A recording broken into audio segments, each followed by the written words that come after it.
it's Melissa from Kiwi Banana, and today I am going to be doing a video just kind of like a rundown of the area that we've been in recently. We've been in the Cusco area and some of the, I guess some of the towns that I've been to. So I'm going to give you a wee rundown of Cusco, a wee rundown of some of the places that we went to in the Sacred Valley, like Ollantaytambo, Rumbaba,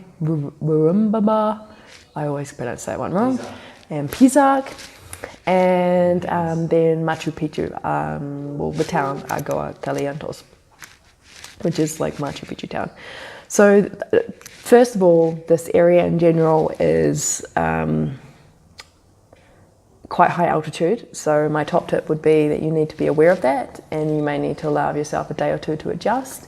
I didn't find it too bad, although you can buy like some like vegan cocoa lollies, like the cacao, so not cacao, the cocoa. It's made from the cocoa plant, and you can also buy like the leaves and chew those as well, and that can help with altitude sickness. There's also other plant medicines that you could take to help with that as well. So you might just need to be mindful and make sure that you're not making too many plans or of doing lots of things the first sort of day or two that you get here, just to see how you feel. So yeah, I guess that's the top tip for that one. Also, because of the high altitude and because you're in the mountains, a lot of the places don't tend to be very flat, so you might want to make sure that even if you're not doing any sort of hiking, you've still got some good walking shoes for walking up and down steps and roads and things like that.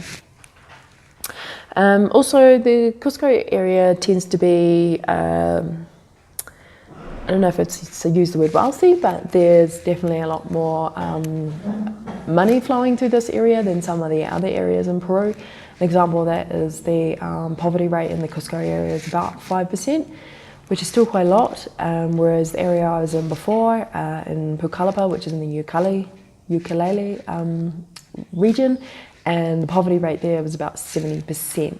So it definitely ranges, and with the lower poverty rate here and the more money flowing through, the tourists and that, it does mean that it is a bit more of an expensive place to come to. And I apologise for that burp from the person behind me. What are you doing? I'm trying to do a video.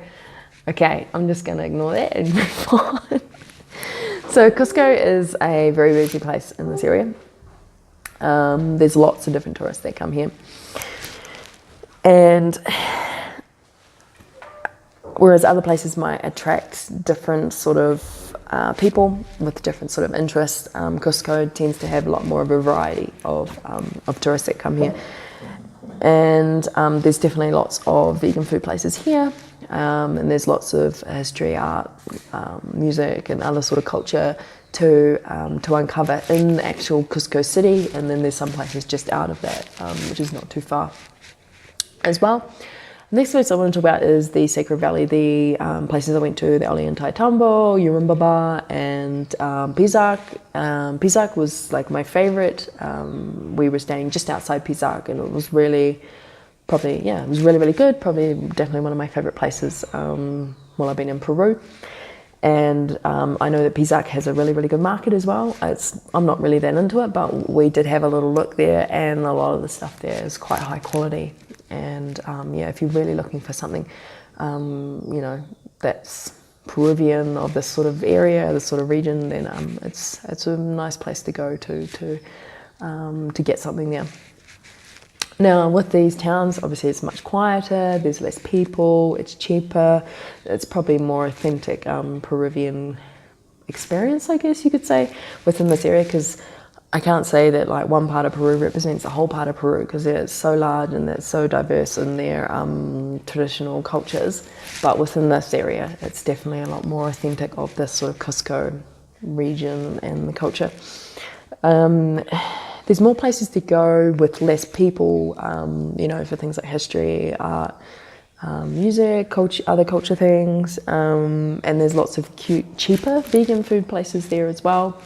Probably the best empanada I've ever had was at a bakery in Urubamba, and it was like an artichoke one, and it was artichoke, and it was definitely the most yummiest empanada I have ever had. And you may find that in these sort of areas that the people tend to be maybe a bit more spiritual, or they tend to attract more spiritually minded people, not just tourists, but also the local people that live there as well. And the next area I want to talk about is Aguascalientes, otherwise known as Machu Picchu town. And to me, I found it was very cramped, lots of tourists in a very small area. It was quite expensive. And most of the time, people would only really go there just for Machu Picchu. There's a few other things to do while you're there, like there's like some hot pools, which is an example of something you could do while you're there, but you wouldn't necessarily go and stay in Aguascalientes just for those other things to do and not do Machu Picchu. And I also found that there wasn't a lot of vegan food, and when I would go out to a restaurant and I'd find vegan food, it was quite expensive. But there are markets there where you can get like fresh produce, like fruits and vegetables, beans and legumes and stuff. You could get it cheaper, and if you've got access to a kitchen, then you could cook your food there and keep it plant-based. So yeah, so that is basically like my quick overview of this Cusco region that we've been in for about nearly 2 weeks. And next we're off back to Lima, and then we'll be off to another country. And I won't be telling you what that country is, so you'll have to stay tuned for those vlogs.